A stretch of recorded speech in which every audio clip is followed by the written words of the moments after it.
Hello everyone, well we've dried out in the region for now, but for Thursday and Thursday night, more rain. So let's get you to the latest timing. Now for the Thursday morning commute, it's still going to be completely dry, but we're still going to be dealing with the dense fog with visibilities less than a mile in many locations. So even though it's going to be dry for the Thursday morning commute, I still recommend giving yourself a couple extra minutes to get to work or school.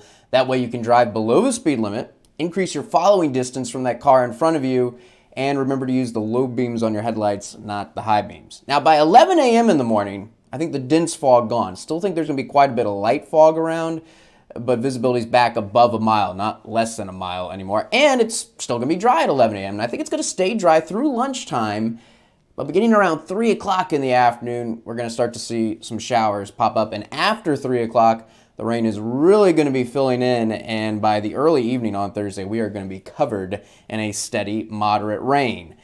And also, beginning Thursday night and continuing into early Friday morning, got to watch out for some isolated flooded roads. And I'll explain why in just a second. By the way, those dots of pink you're seeing, yes, I know that means freezing rain, but the reason the model is showing that is because the temperature of the water in Lake Michigan is right at freezing. So yes, we're talking about some ice formation in Lake Michigan, but not on land. This is not going to be a freezing rain event. Look at our temperatures sitting mid to upper 30s or even around 40 degrees. So we are not worried about any ice formation on land. This is going to be an all rain event.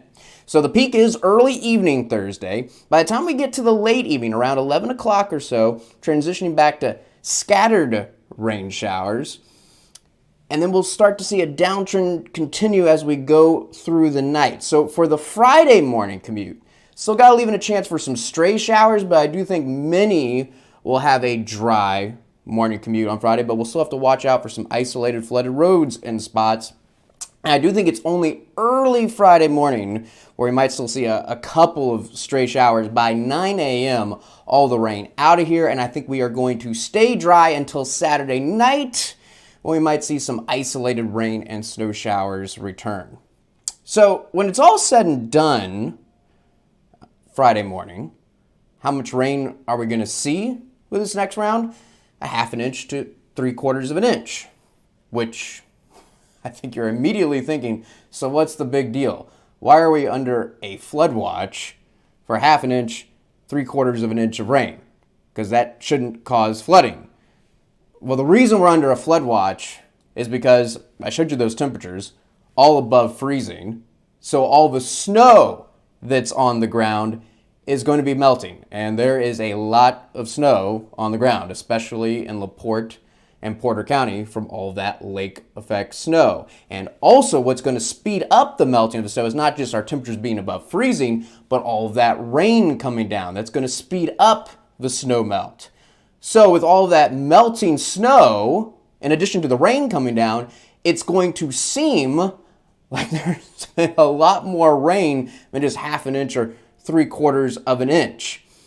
Because of all that melting snow, there's going to be a lot more runoff than we would usually see from this type of rain event. So because of the melting snow and that additional water, that's why we're concerned about flooding. And we're not going to see widespread flooding. We are talking about isolated flooding. And what we're particularly concerned about is where all that water is going to be running off. So the low spots, low-lying areas, poorly drained locations, those areas that tend to flood easily in the region, that's what we're going to be watching out for Thursday night into early Friday morning.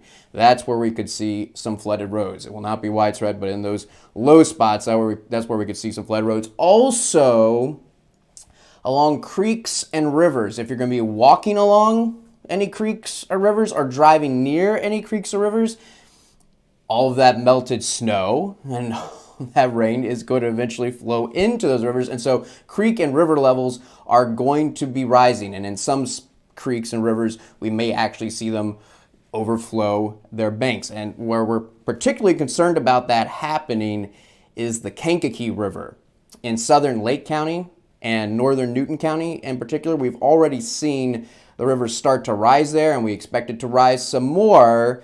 So if you're going to be walking along the Kankakee River or driving near it, watch out. Could see some flooding there.